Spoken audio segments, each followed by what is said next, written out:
Okay, gonna do a wiper arm conversion. I believe these are the ones from the 60s. They have replaceable blades, but I can't seem to find the right size. The thickness is always wrong. And then this isn't removable without some modification. So we're gonna convert the arm. I've already done the other side, so I know this process works, but I'll show you what I did. So first off, get this nut loose. And it comes off pretty easy. And as I say that, it stops wanting to agree.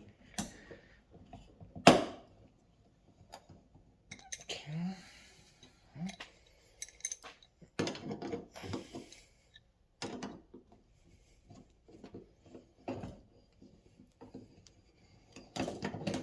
All right. Should be loose now. Nope, still not wanting to.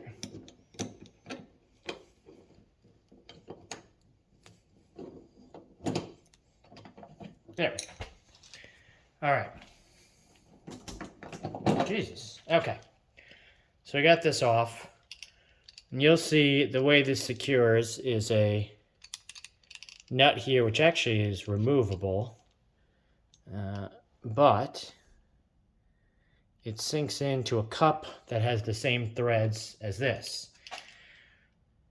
And actually, you can see the spring on this one is gone. Normally, there's a spring attachment right here that holds tension. So, get rid of the whole unit.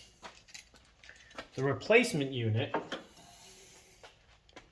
has a similar spring mechanism, but it's not covered, which actually might be better for occasional lubrication.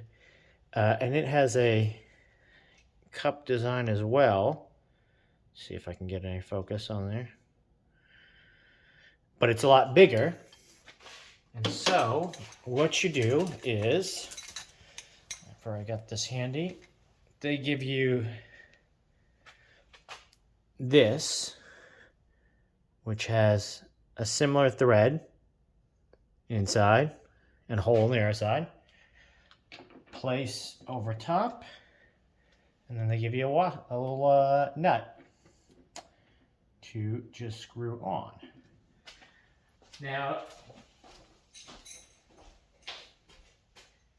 it might make sense. I'm going to use a smaller guy for this. Probably should have done it for the previous one. To use some Loctite here.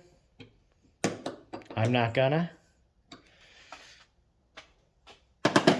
But that is the way that goes on. The previous side, the other side, I actually had to put some penetrating oil on just to get the whole unit to pop off. The new unit has a little retaining flange here. So once you get this on, if you ever want to take it off, you have to pry get a screwdriver underneath and pry, because it's going to hook on the underside of this. So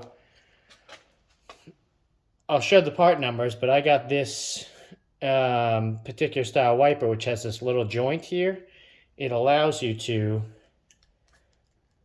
if you loosen it, let me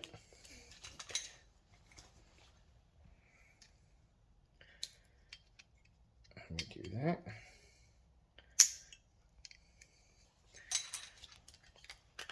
Modify the angle, which comes in handy because this is a universal kit. So this is kind of the important step here. So we've got everything on. It's ready to get set up. I'm going to put a tiny bit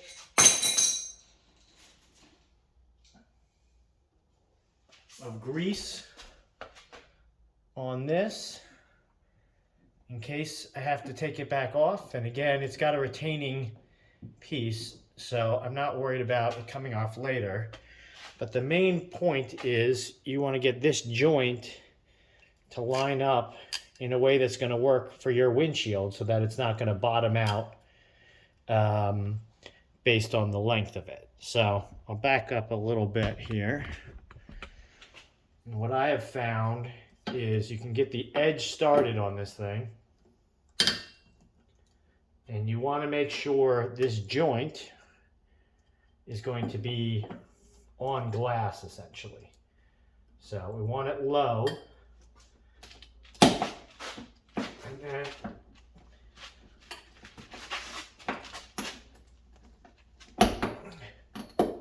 there we go. It's on right at the right angle, and we could move this as necessary, but got here, and then a couple of taps, and we'll check on the retainer. But that should do it.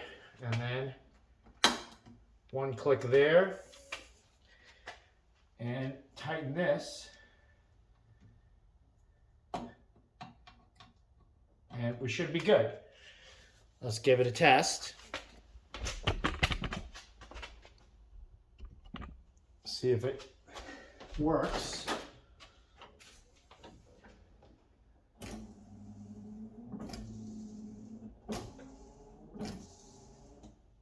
Perfect.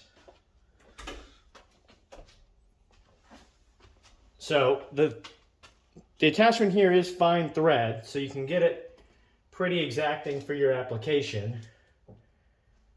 And then it's just getting the angles right from there. And I'll just make sure that this is on tight enough that the little retaining flange is actually holding the piece in. That's it.